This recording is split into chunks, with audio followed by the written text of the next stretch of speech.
Hi there, Hello, this is Storyteller Mitch with some more Nightwalker. Alright, there's no chapters in this book, it's just everything, all of them start this kind of the same. Well, I didn't say it, but all the chapters start with either dream, dream, dream. This one starts with nightmare. And it starts with a quote. So here we go. Nightmare. Men have always sought to understand the language of your sleeping mind. Today, men are still seeking to understand the meaning of your dreams. The customer's hair was in curlers, with her face was almost completely covered with a mud application that made her look somewhat mummified. She was a thin woman, and the illusion was more pronounced than it normally would have been. Her bony knees poked from beneath the white apron which Irene's asked all of its clients to wear for protection. Hilda was applying large gobs of mud with skilled, practiced fingers when she heard the front door open. A measured yet leisurely beat of male shoes approached her. She looked up. Barry Moreland, resplendently male in this no man's land, was smiling down at her. He wore a light gray worsted, which contrasted nicely with his twinkling blue eyes. Sorry, I completely butchered that. Barry Moreland, resplendently male in this no man's land, was smiling down at her. He wore a light gray worsted which contrasted nicely with his twinkling blue eyes. There you go. Good morning. Something I can do for you, sir? He smiled. I hear the wigs are very stylish. Hilda made a face. I'm only kidding. Is Mrs. Trenton, please? He was too good-looking to stay mad at.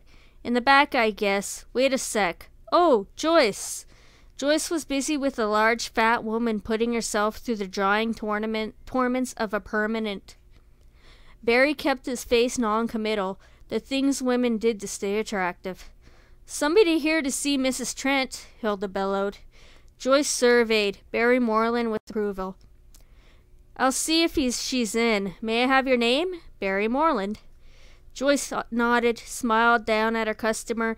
No, don't you go away, honey. Briskly she marched to the rear of the shop, her slender legs flashing. She appeared with Irene in an instant. Irene remained at the parted curtains of the clove, staring at him. Joyce went back to the customer, giving Barry a sideways once-over as she brushed by him. Barry moved easily to the alcove. What are you doing here? Irene murmured low, stiffly. He didn't like the way he looked. The fine, slender face was etched with lines of inner torment, or just plain lack of sleep. I came to apologize, he began. She jerked her head. I'm glad you did. I owe you one, too. Not necessarily, he laughed. She stood to one side, holding the drape out of his way. Come in, Barry. The hot plate in the back room had a coffee pot at the ready. Irene closed off the drapes and motioned him to a chair. The room was sunny and cheery, shafts of sunlight warming the place. Coffee? Black, he said, sitting down. He watched her draw a cup before him and pour evenly from the percolator. The lines of her body were exquisite. She had that sort of spinal column that must be exactly evenly measured to distribute the rest of her figure so well. He smiled at his thoughts and got back to business. The purpose of his visit, time enough later to admire her anatomy. Rough night? He suggested. She was obviously close to tears. Another nightmare. She hesitated. Barry, I need you. What do you want me to do? She shuddered. Help me find out if my dream is real? He set the coffee cup down which she had handed him. That's not going to be easy. Any clues? You just don't know where to begin. It would be like chasing shadows. You can never catch up to it. If it is a dream, it's hopeless. Barry, her manner was urgent now. Sorry, I know it sounds crazy, but after I left you last night, I came back here. The young man was here. He took me to his apartment. Go on. We had champagne. We kissed. It was so real, that apartment. You didn't by any chance dream the address? His tone was gentle, not lawyerishly suspicious. She looked at him gratefully. The dam within her broke. Things she couldn't have revealed to Hilda or Joyce or the rest of the girls. No, but I think I can remember where we went. I'm sure I can. It was so vivid. We drove out of here, and there was...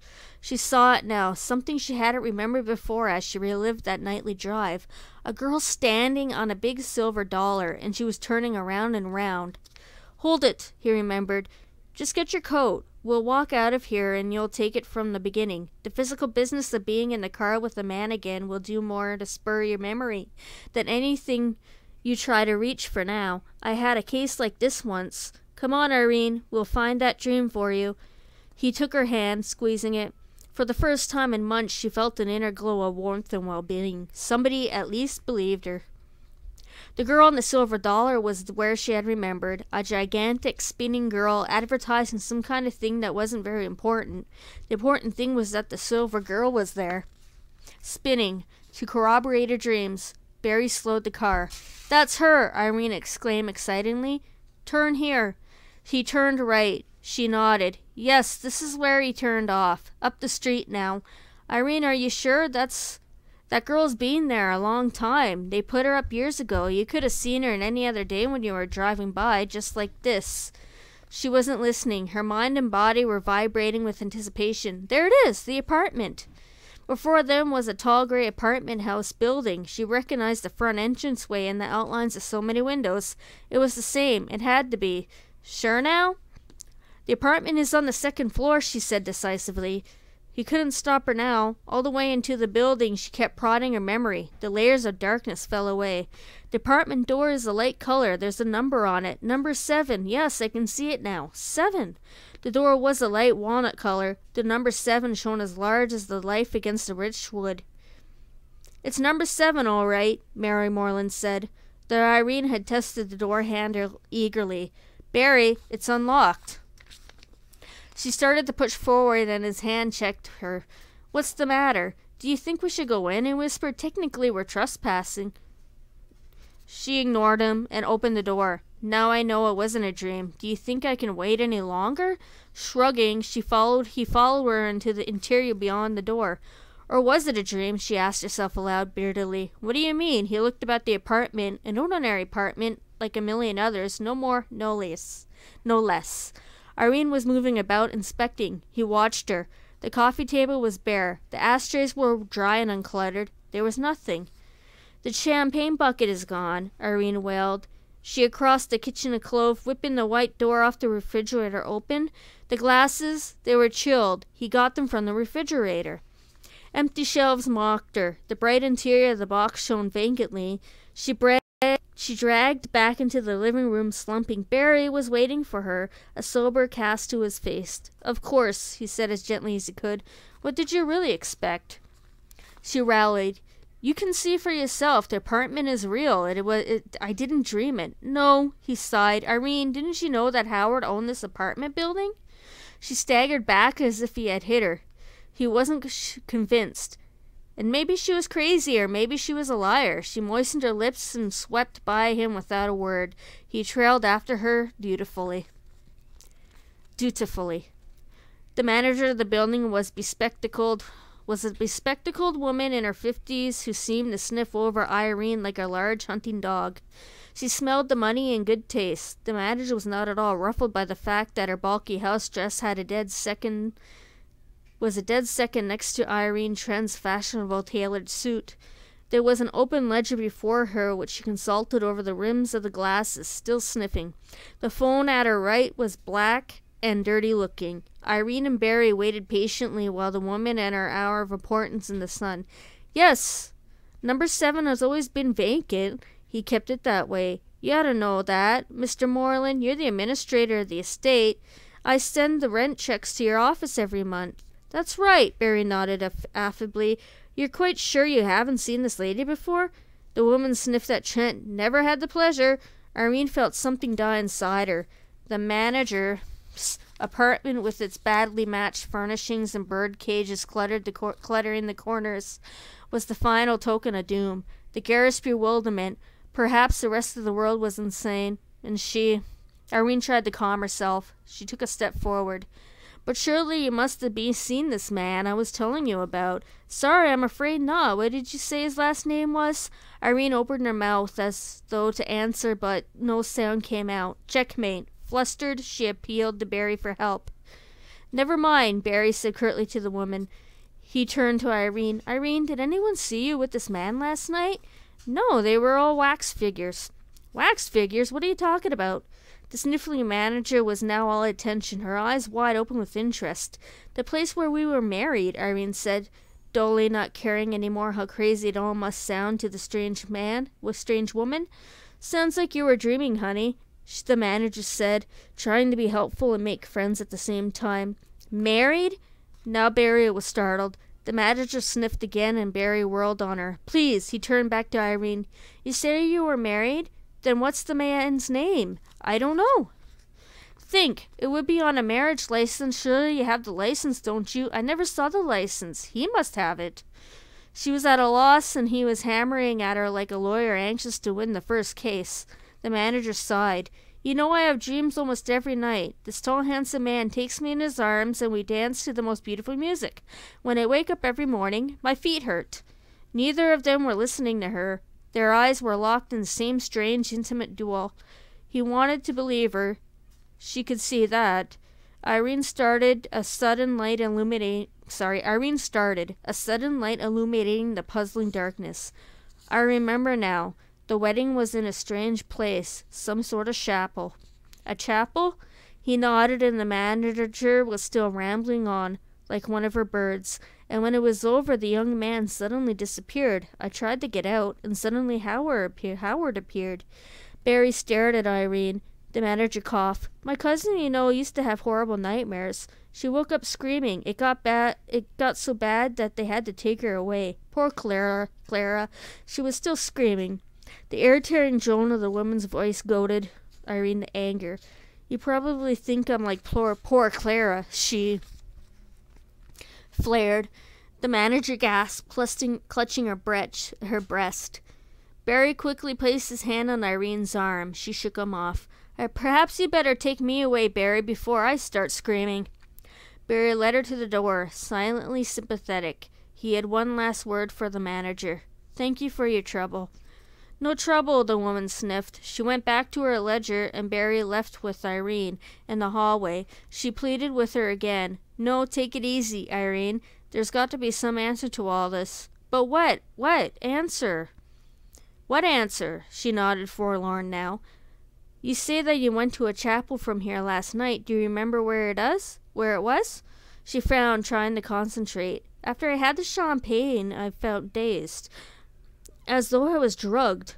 But I'm positive it wasn't very far from here. But I remember going in a car. He was oddly persistent now, as if the elusive dream were driving him too. Maybe if you drive very slowly, cruise around, it might come all back to you, like this apartment did. Yes, she said firmly. Maybe we can find a nightmare in the daylight.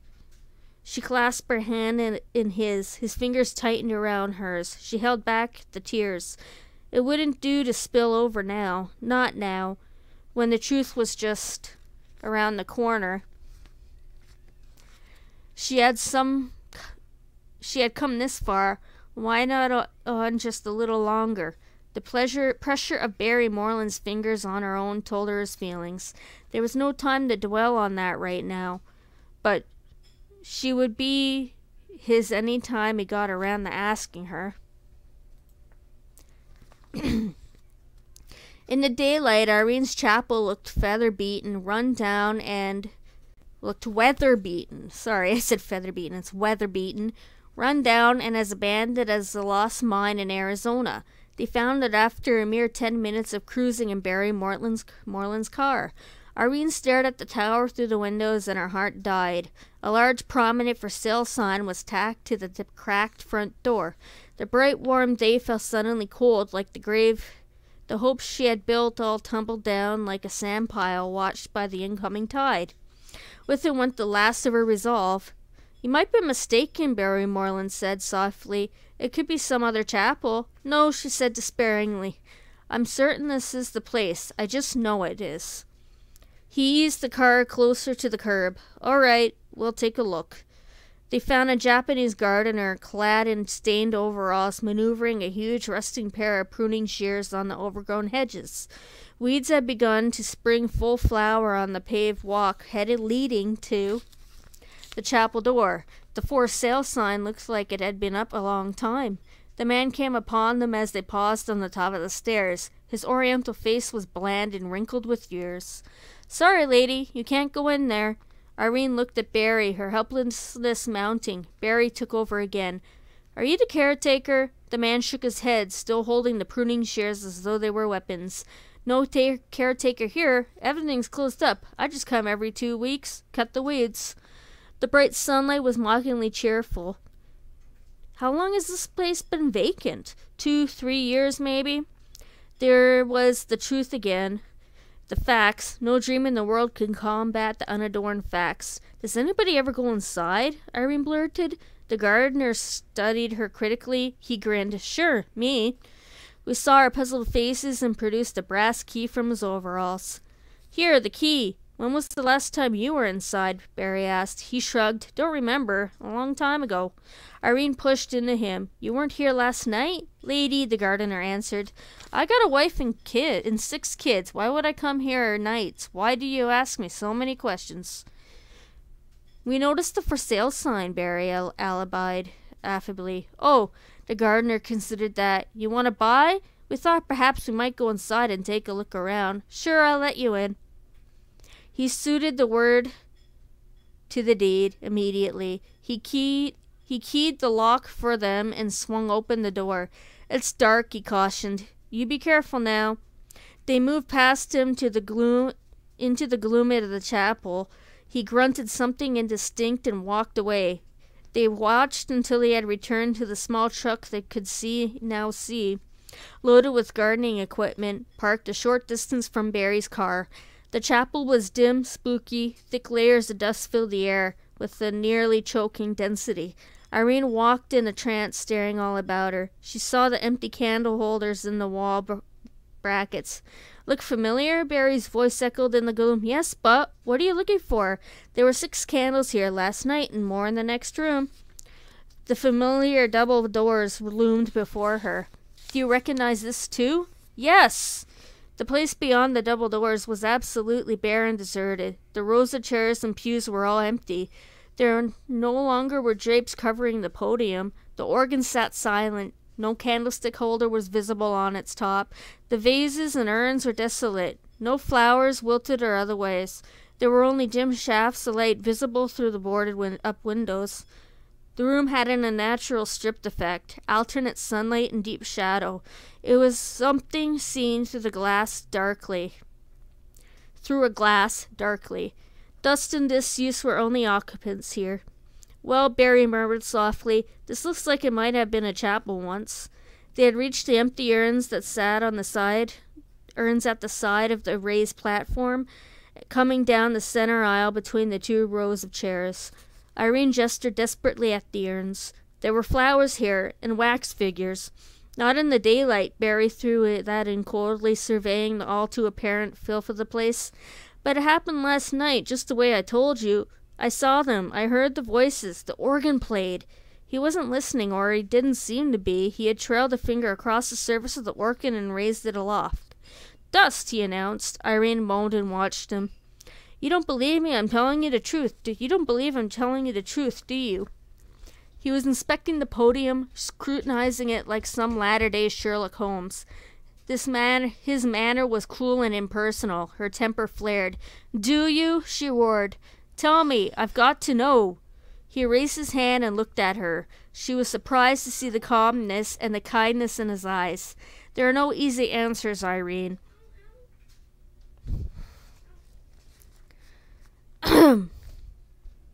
"And what's that supposed to mean to me? Let's talk about you. When you married Howard, you lived in this world of darkness, rejected and alone. Isn't it possible that you started a dream of being in love with a younger man to compensate for your loneliness?